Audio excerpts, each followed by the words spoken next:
All right, mate. Yeah, Earl Grey. Love it. Love it, me. Yeah. I mean, I don't mind English breakfast, but I just kind of prefer a bit of Earl Grey, you know what I mean?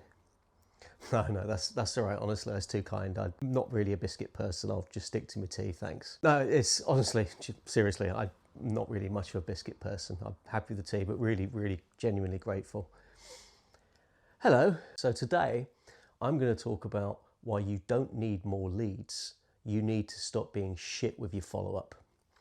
So let's get to some realities now. When the pipeline starts to dry up, what we normally find happens is people in sales or maybe business management start to say, we need more leads. We're running out of leads. We need more leads. But what they're not doing is looking downstream. They're not looking to see if the process actually works, if the system and the processes are actually fit for purpose, and whether or not actually what they're doing is going overboard on a ship full of holes. So businesses rely on leads. We all rely on leads. Even if they're referrals, they're still leads, okay?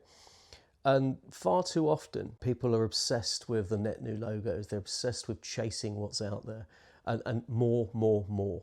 And if ever you've worked with a poorly trained, failing business development manager, they'll always tell you the leads aren't good enough, I need more leads, in the hope that volume's going to solve them. Whereas what we know is that if the next step after identifying a lead is doing fuck all with them or sending them completely irrelevant crap that's going to put them off, that's not a lead problem, that's a lead management problem. So how can you be better with your leads? Well, the first thing you need to do, always, is put yourself into the mindset of the recipient of whatever it is you're sending them, okay? Are you actually taking up their time and making them think far too hard about what your offer might be?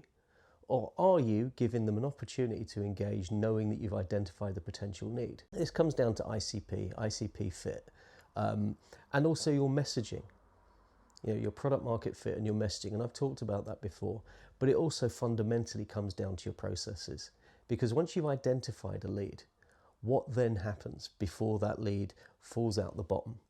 Falls through a hole in the leaky bucket, dear Liza. And usually what I find is not much.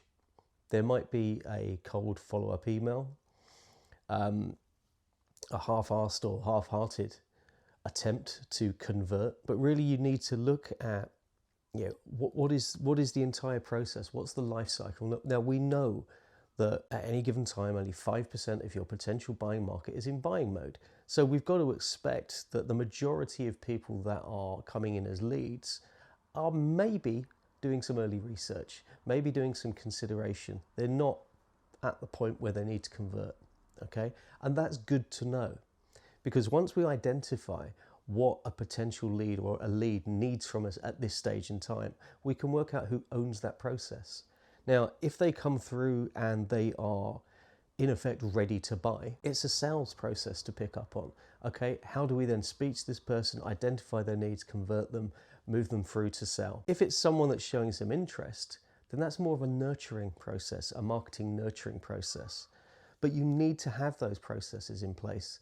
And if you're using tools, if you're using CRM, and I think every business should use a CRM, if you're using CRM, use it to its full advantage, because what I find over and over again is CRMs are being used as a contact dump. There's no management of the quality of the leads. There's no management through the nurture process, and leads just get dropped, they fall. And that doesn't have to be the case. Most CRMs will let you set up notifications, will let you kind of batch and manage where they might be in an ongoing life cycle funnel, okay? And this isn't from interest to close. This starts beyond that, okay? And it needs to follow all the way through and sometimes go through cycles, because once someone has become a lead, they've either been identified as a lead or they've identified themselves as a lead, then they know who you are.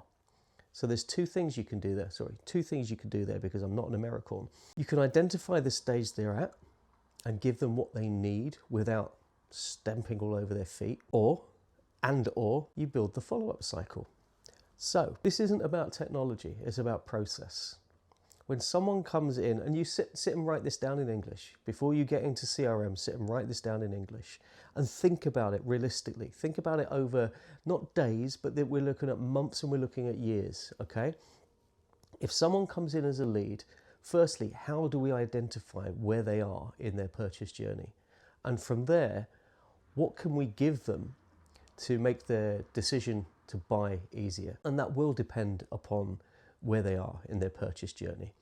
And also, it will depend upon whether or not you're assisting them or shoving a fucking brochure in their face. Don't do that.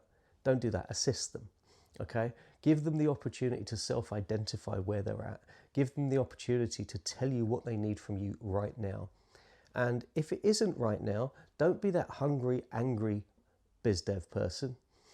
And I did work with one who regularly would slam the phone down after a call, having kind of talked really nicely. Okay, no, that's fine. I'll get back in touch with you in 6 months' time. Don't do that. Don't be that person. Have the schedule, have the cadence set up and follow it through for every single lead. Oh, fucking hell. You believe it? Someone's car alarm's gone off. See, this is one of the problems of kind of, doing this vodcast sat out in the street. People are just bastards. Anyway, hopefully that's done. So you need to identify your process so that you never lose touch of a lead. Now, for me, there are prospects, there are clients, of course, there's partners, there are lapsed clients. Don't ever forget the lapsed clients. And then there are the ones you never want to work with again. Now, everyone in your CRM should be a prospect at some stage unless you've identified them and qualified them as a client, or you've identified them as someone you never want to work with. Anywhere else, they're still in the chain. You just need to work out where they are. Now, if you speak to someone, if someone comes through with a sales inquiry, direct sales inquiry, and it doesn't convert, what do you do with them? Most businesses grumble and let it die. Don't let it die. Follow up 6 months later, 9 months later, a year later. Just have a reason to get in touch. Whether or not it's kind of a, hey, this is what we've been doing, or hey, how did that project work out? You've got an open conversation. So long as you don't doorstep them, you've got an opportunity to keep nurturing. And that's the important thing, keep nurturing, okay? And so stop worrying about bringing in net new leads. Stop worrying about the activity of data scraping and ask yourself, am I actually getting the most out of these leads that I'm bringing in? The answer is almost always no. So the basics are, you will get business from one of 3 buckets only. There is new business, there is additional business from existing clients, and then there's business from lapsed clients. Those 3 are equal. The fact is, we know that it's easier to convert people that know you because you're getting past that barrier of not having any brand awareness, of not having any proof points or trust points. Of course, this is why we factor out those that we don't want to work with again. And it might be because we didn't like them. It might be that we just aren't compatible, or it might be that we screwed up and we know that we don't deserve the chance to go back again. That's fine. Qualify them out. Don't waste time with them.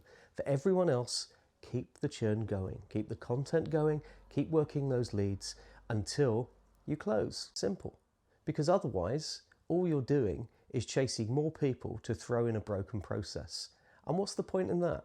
What's the point in selling more tickets to a ship that's fucking sinking? So, as I said, before you focus on lead gen, focus on your lead processing.